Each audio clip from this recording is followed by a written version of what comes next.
प्यारे साथियों, आज मैं क्लास 12 में चैप्टर 3 मैट्रिक्स में एक्सरसाइज 3.1 बता रहा हूँ। Question number 6। इससे पहले क्वेश्चन हमने लास्ट वीडियो में बता दिए। यहाँ पर ये आव्यूह इक्वल है, समान है, तो हमें एक्स, वाई और जेड के इसमें मान निकालने हैं। ये फर्स्ट है 4, 3 और एक्स 5। ये आव्यूह बराबर है वाई जेड 1, 5 आव्यूह के। यहाँ पर दो पंक्ति हैं और दो स्तंभ हैं, तो ये आव्यूह हो गया हमारा 2x2 कोटि का। इसी प्रकार ये R1 और ये R2 और ये C1 और C2 ये भी 2x2 कोटि का आव्यूह है। ये 4 है A11, ये 3 है A12। ये दूसरे आव्यूह में y है A11 और A12 है Z, तो संगत अवयव बराबर होंगे। कहने का मतलब ये y बराबर होगा 4 के, तो यहाँ लिख देंगे 4 equal to y, therefore y equal to 4। Clear. इसी प्रकार ये 3 इक्वल Z, 3 इक्वल Z, तो Z का मान आ गया हमारा 3। इसी प्रकार x इक्वल टू 1, तो ये हो गया x इक्वल टू 1। लिख देंगे therefore x equal to 1, y equal to 4 और z इक्वल टू 3। ये हमारा आंसर हो जाएगा। क्लियर। अब ये second x plus y 2, 5 plus z x y, तो ये आव्यूह भी 2x2 कोटि का है और बराबर में है 6, 2, 5, 8। ये आव्यूह भी 2x2 कोटि का है, तो यहाँ पर भी संगत अवयव बराबर होंगे। तो ये हो जाएगा x प्लस वाई, ये हो गया A11 इक्वल ये 6 A11। ये हो गया इक्वेशन नंबर फर्स्ट। ये 5 प्लस जेड, ये है A21 और ये 5 है, ये भी A21 है। Therefore z equal to 5। इस 5 को करेंगे हम ट्रांसफर लेफ्ट से राइट, तो प्लस का माइनस हो जाएगा। z equal to 0। अब 2 ये है A12 और यहाँ पर A2 है, ये भी A12 है, दोनों बराबर हैं। ये एक्स वाई A22 और ये 8 ये A22, ये दोनों इक्वल होंगे। X y equal to 8। यहां से हम x का मान निकाल लें y के टर्म में, ये हो जाएगा x equal to 8 upon y, क्योंकि मल्टीप्लाई में डिवाइड में आ जाएगा। अब इस x का मान हमें लगाना है इक्वेशन नंबर फर्स्ट में, तो लिखेंगे x का मान समीकरण फर्स्ट में रखने पर ये x प्लस वाई है, x plus y equal to 6। x का मान है 8 अपॉन वाई, ये जगह 8 अपॉन वाई, x के स्थान पर यहां से 8 अपॉन वाई ये रख दिया, प्लस वाई इक्वल टू 6। यहाँ y का हम हर 1 मान लें और इसका लेंगे एलसीएम, तो y आएगा। y से y को डिवाइड करेंगे 1 आएगा और 1 से करेंगे मल्टीप्लाई 8 में, तो 8 हो जाएगा।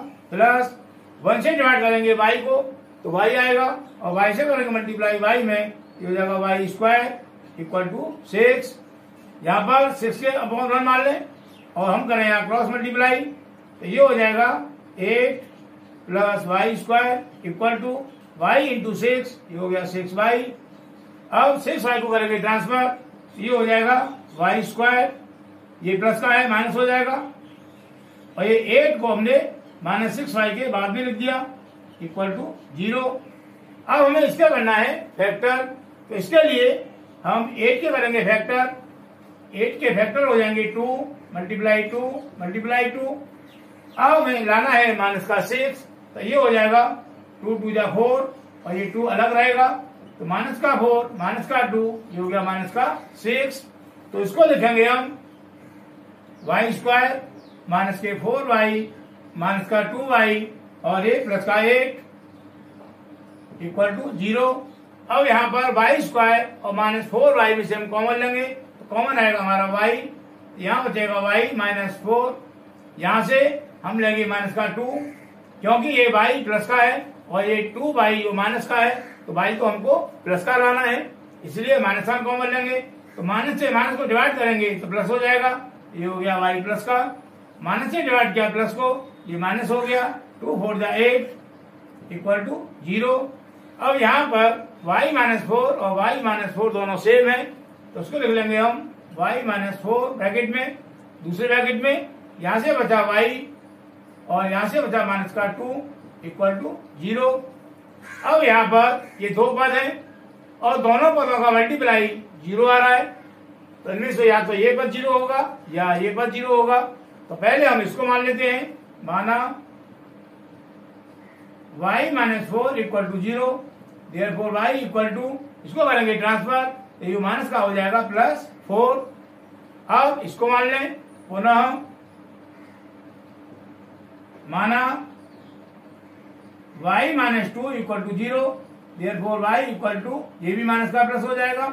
तो यहाँ पर y के हमारे दो मान आ गए, एक तो y इक्वल टू 4 हो गया और एक हो गया y इक्वल टू 2।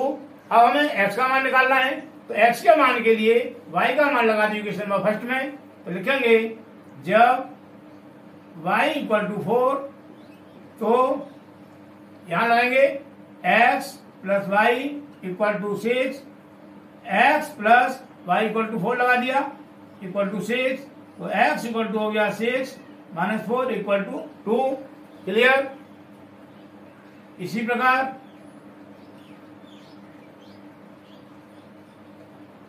जब y इक्वल टू 2, पहले हमने 4 लगा दिया और 2 लगा रहे हैं, तो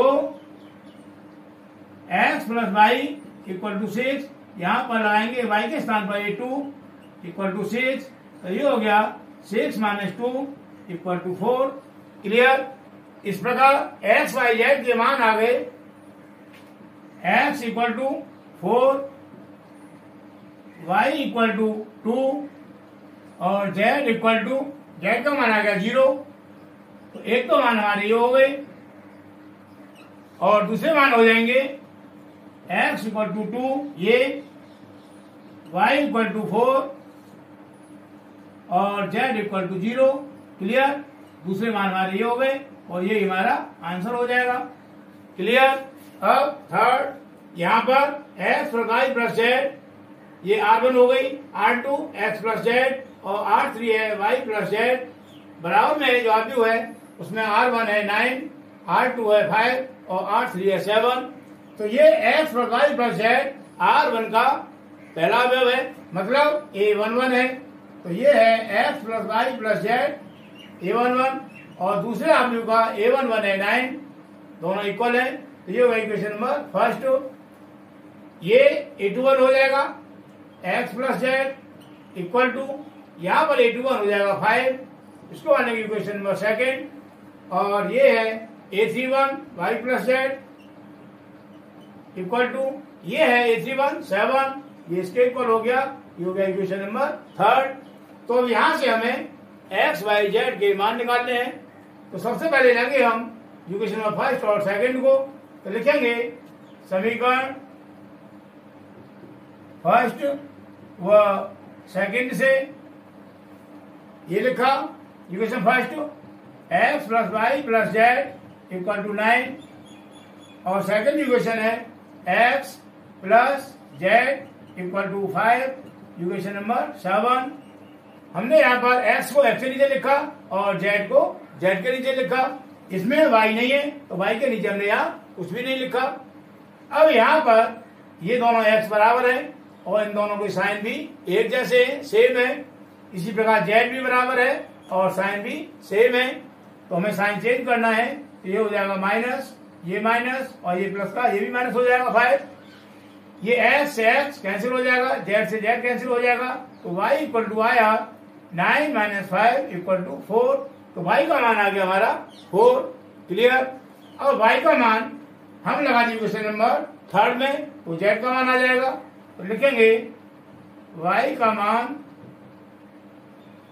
समीकरण थर्ड में रखने पर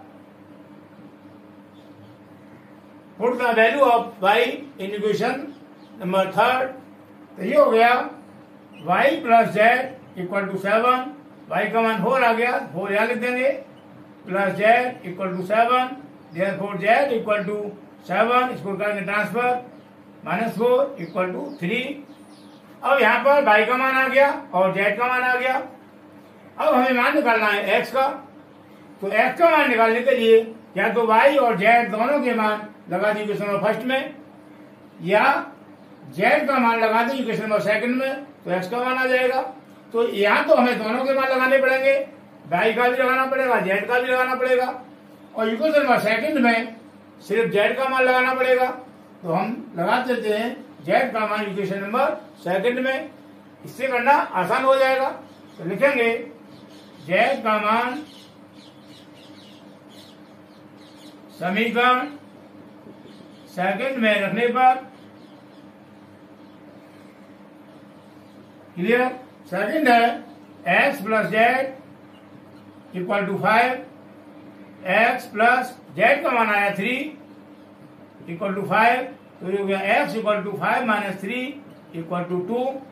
तो ये मान हो गए हमारे x इक्वल टू 2 आ गया, y इक्वल टू 4 हो गया और z इक्वल टू 3 हो गया। ये हमारा आंसर हो जाएगा।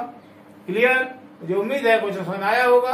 अब next question, question number 7, a minus b 2a plus c 2a minus b 3c plus d. ये पहला व्यू है, ये हो गया 2 कोटि का, बराबर में है, इक्वल है -1 5 0 13, ये भी 2 कोटि का है। यहाँ पर हमें a b c और d के मान निकालने हैं, तो यहाँ पर संगत अवयव बराबर होंगे। कहने का मतलब पहले अवयव का a11 बराबर हो जाएगा दूसरे अवयव के a11 के। ये होगा इक्वेशन नंबर फर्स्ट। ये a22 2a plus c equal to, ये हो जाएगा 5 के बराबर, इक्वेशन नंबर सेकेंड। ये a21 2a minus b equal to 0, ये होगा इक्वेशन नंबर थर्ड। और ये है 3c प्लस डी, ये हो जाएगा a22, ये हो जाएगा 13 के इक्वल, ये हो गया इक्वेशन नंबर फोर्थ।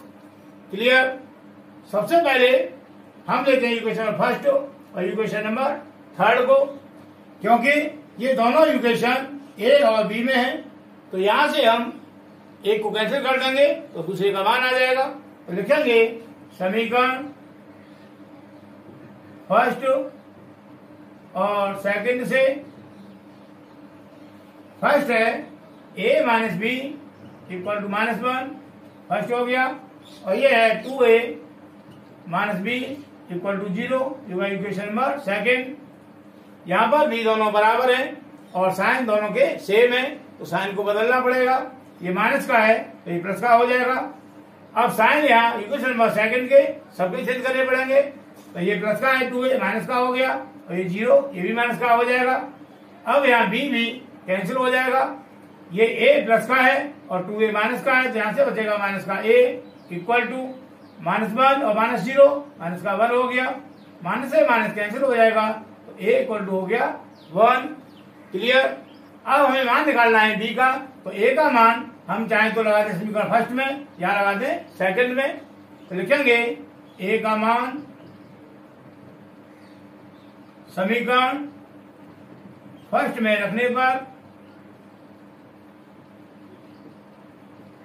फर्स्ट वाला ये है a minus b equal to minus का 1, a का मान आया 1, 1 minus b equal to -1, minus b equal to -1, इसको करेंगे ट्रांसफर, प्लस का माइनस हो जाएगा, तो माइनस का बी इक्वल टू माइनस का 2, माइनस से माइनस कैंसिल हो जाएगा, तो बी इक्वल टू आ गया 2।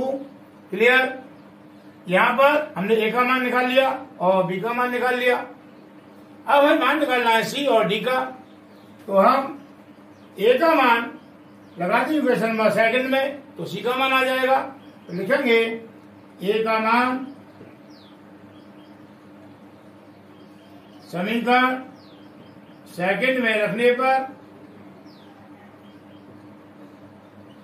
सेकंड ये है 2a plus c equal to 5, 2 multiply a का मान आया हमारा 1, तो लिख दिया 1 plus c equal to 5, 2 into 1 2 हो जाएगा, प्लस सी इक्वल टू 5, तो c इक्वल टू 5 ये करेंगे ट्रांसफर, माइनस का हो गया, 5 माइनस 2 इक्वल टू 3, तो c का मान आ गया 3।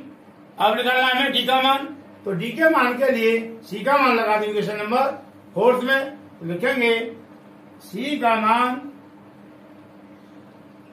समीकरण फोर्थ में रखने पर, फोर्थ ये है 3c plus d equal to 13। 3 multiply c का मान आ गया 3 प्लस d इक्वल टू 13। 3 3 या 9 प्लस d इक्वल टू 13। तो d इक्वल टू 13, इसको करेंगे ट्रांसफर, माइनस का हो जाएगा इक्वल टू 4। क्लियर। इस प्रकार a का मान आ गया 1, b का मान आ गया 2, c का मान आ गया 3 और d का मान आ गया यहां से 4 और यही हमारा आंसर हो जाएगा। क्लियर। अब next question, question number 8। a equal to aij और कोटि दिखा रखा है यहाँ m इंटू n, एक वर्ग आव्यूह है। यदि इसके हमें विकल्प दे रखे हैं, ऑप्शन दे रखे हैं a m is less than n, b दे रखा है m ए ग्रेटर देन n, c दे रखा है m इक्वल टू n और d दे रखा है इनमें से कोई नहीं। जब ये आव्यूह वर्ग आव्यूह है, वर्ग आव्यूह का मतलब होता है कि पंक्तियों की संख्या बराबर होगी स्तंभों की संख्या के। यहां पर m दिखा रहा है पंक्ति और n दिखा रहा है स्तंभ, तो ये आव्यूह वर्ग आव्यूह तभी होगा जब पंक्तियों की संख्या, कहने का मतलब m बराबर होगा स्तंभों की संख्या मतलब n के। तो यहां पर पहला विकल्प है a m is less than n, तो ये भी नहीं होगा। सेकंड बी है m is greater than n, तो ये भी नहीं होगा। और ये सी दे रहा है m इक्वल टू n, तो जो आंसर सही होगा इसका आंसर हो जाएगा सही सी। क्लियर। लिखेंगे answer equal to C. Clear. अब नेक्स्ट क्वेश्चन, क्वेश्चन नंबर 9 है x तथा y के प्रदत्त किन मानों के लिए आव्यूह के निम्नलिखित युग्म समान है। यहाँ पर हमें एक आव्यूह ये दे रखा है और एक आव्यूह ये दे रखा है। ये आव्यूह भी 2x2 कोटि का है और ये आव्यूह भी 2x2 कोटि का है। ये बोल रहा है कि यहाँ x और y के किन मानों के लिए ये दोनों आव्यूह समान होंगे, बराबर होंगे। यहाँ में इसके हमें ऑप्शन दे रखे हैं, लिखेंगे जब दोनों आव्यूह समान है तो दोनों आव्यूहों के संगत अवयव भी समान होने चाहिए। जब दोनों आव्यूह समान है तो इनके जो संगत अवयव हैं वो भी समान होने चाहिए। जब संगत अवयव समान होंगे तभी तो दोनों आव्यूह समान होंगे। तो यहाँ पर पहले आव्यूह का a11 है 3x + 7, ये बराबर होना चाहिए दूसरे आव्यूह के a11 के, और दूसरे आव्यूह का a11 है 0, तो ये बराबर हो गया 0 के। क्लियर। यहाँ से हम x का मान निकालेंगे तो x का मान निकलेगा 3x = 7 को ट्रांसफर करेंगे, माइनस का हो जाएगा, प्लस का है तो x = आया -7/3। क्लियर।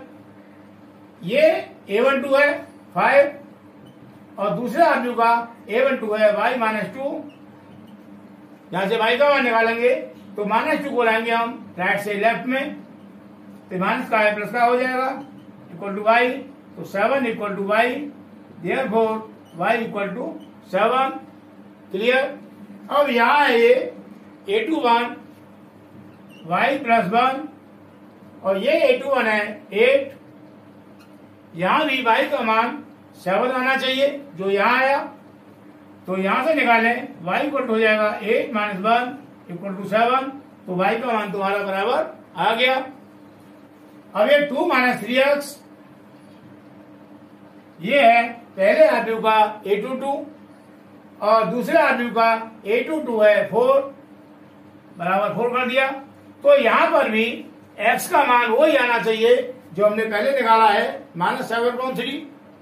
यदि यहां पर भी x का मान -7/3 आता है तो ये दोनों अवयव समान हो जाएंगे एक्स के -7/3 और वाई के 7 मान के लिए। अगर यहाँ एक्स का मान ये नहीं आता तो नहीं होगा, निकालते हैं। ये हो जाएगा -3 = 4, 2 को करेंगे ट्रांसफर, ये माइनस का हो गया तो माइनस का 3x = 2 आया, तो x = हो गया 2/-3। अब यहां पर हम देख रहे हैं कि x के दोनों मान बराबर नहीं है।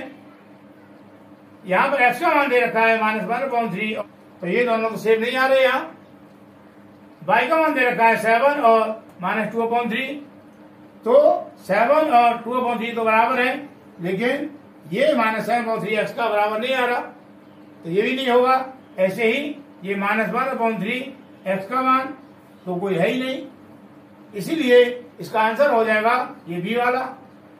ज्ञात करना संभव नहीं है, मतलब x और y के मान निकालना असंभव है, इम्पॉसिबल है। तो लिख देंगे बी आंसर हो जाएगा। क्लियर। नेक्स्ट क्वेश्चन नंबर 10 है 3/3 कोटि के ऐसे अवयवों की कुल कितनी संख्या होंगी जिनके प्रत्येक प्रविष्टि 0 या 1 है। हमें इसके विकल्प दे रखे हैं, ऑप्शन दे रखे हैं 4, इनमें से कौन सा आंसर सही है वो देखना है। तो यहां पर हमारा अवयव है 3/3 कोटि का। क्लियर। यहां प्रविष्टि दे रखी है 0 या 1। जब यह अवयव 3/3 कोटि का है तो अवयव संख्या हो जाएगी अवयव में अवयवों की संख्या = ये जो 3/3 कोटि लिखी है इनका कर देंगे मल्टीप्लाई, तो 9 आ गया। कहने का मतलब हमारे 3/3 कोटि का अवयव में अवयव संख्या है 9, तो लिखेंगे इसलिए अवयवों की संख्या जब प्रविष्टि 0 या 1 है = यहां पर प्रविष्टि हमारी 0 है या 1 है, तो हमारी प्रविष्टि 0 भी हो सकती है और 1 भी हो सकती है। तो इनकी संख्या होगी हमारी 2, और यहाँ अवयवों की संख्या है 9, तो 2 की लगा देंगे पावर 9, और इसको हम सॉल्व करेंगे 2 × 2 × 2 9 टाइम, 9 बार करेंगे गुणा, तो इसका आंसर आएगा 512, और यही हमारे उन अवयवों की संख्या हो जाएगी जो 3/3 कोटि के हैं और प्रविष्टि 0 या 1 है। क्लियर।